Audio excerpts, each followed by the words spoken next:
tayo ngayong araw? Oh, sobrang kalat dito sa amin mga best friend ko. At tinanggal ko na pala yung mga damit-damit dyan. At naman guys, pag walis ko mamaya, ay madali lang siya walisan at wala nang kalat-kalat. O diba guys, no? Na nga ako talaga dito nagligpit, ay talagang mayroon na naman kalat. O diba? Gawa ng mga anak ko. Gupit doon, gupit dito. O diba? Sobrang hirap nga talaga ganitong nanay. All around yung ginagawa mo. Talaga sa mata guys, ganitong araw-araw ginagawa natin, no? Pero paglinis natin ngayon ay bukas meron na naman yan, o di ba? Talagang ganito na talaga ang buhay. Kailangan talaga natin ito pagsikapan talaga dahil mga anak natin ay makukulit talaga. So, sinuksok ko na pala yung mga dumi-dumi doon sa loob talaga. Tinanggal ko na yung mga anik-anik sa baba. O di ba mga best friend ko? Ang hirap talaga pag makulit yung mga junakits natin, o di ba? May mga kalat na yun dyan sa sahig, o di ba guys? Kasi itong anak ko, pag magupit-kupit, tinatago niya yung mga papel dyan sa baba ng foam namin, sa ilalim ng foam namin. So ayan guys, no, tinapu-trapuan ko. Mamaya basa-basa ko na lang talaga ito ng basa na mabango-bango. Para naman guys, mabango-bango. O di ba?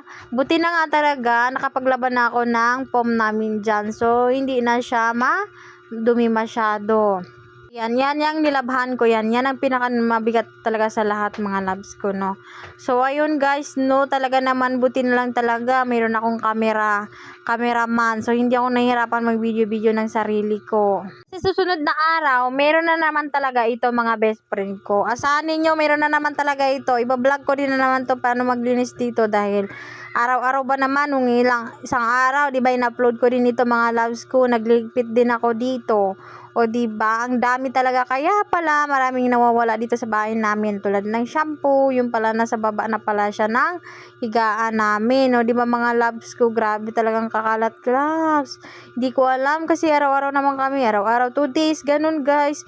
Hindi kami talaga dito yung anak ko talaga mahilig talaga magupit, maglaro. Dito sila naglalaro mga loves ko. Sabi ko sa kanila, wag sila maglaro dito. Ay naku, napakakulit talaga kasi nga ganyan, ako yung nahihirapan. Choice talaga, alam naman talaga utusan natin yung mga bulinggit natin at hindi pa talaga marunong maglinis at ang alam lang nila magkalat lang, o di ba? Pagkatapos ko maglinis sa baba, o meron na naman sila pinulot-pulot, o ayaw daw nila itapon. Itapon ko talaga yan dahil talaga naman, no, pag binalik ko pa yan sa inyo ay magkakalat din na naman dyan ulit yan. Hindi naman kayo marunong magligpit. Lahat ng pinagkalatan ninyo ako pa yung nagliligpit, o di ba? Nawalaan pala kami ng shampoo. Kita nyo naman guys, so andito lang pala. O di ba mga loves ko? Hay nako, mga nanay dyan. Talaga naman araw-araw ganitong routine namin. Natin, no, di ba? Wala yung manager ko isa. Manager ko yan mga loves ko, di ba guys, no? Parang isang taon to. Hindi naglinis-linis ito. Isang taon talaga ito. Isang taon ba naman? Magupo-upo dahil may manager ako dyan nagabantay, o di ba mga loves ko? Talaga naman ganito talaga ang buhay mga loves, no. Lahat gagawin pagka may pamilya ka na ay talaga naman guys, no, liligpitin mo yung mga anik-anik dyan at hindi lang yon, marami ka pang gagawin ng pagdadaanan at magluluto ka pa, o di ba guys, no, maglilinis ka pa, magsaing ka pa. Ay nako, wag na kayo muna kayo mag-asawa kung may bubala kayo mag-asawa dahil napakahirap ng buhay, lalo ng mahal ang bilihin ngayon. O pumunta na naman tayo dito sa may mga bilihin, nag-imot-imot na naman ako nito guys, no. Ang hirap naman kasi talaga guys ang buhay ngayon, ang mahal na ng gasolina, o di ba, napunta na tayo sa gasolina.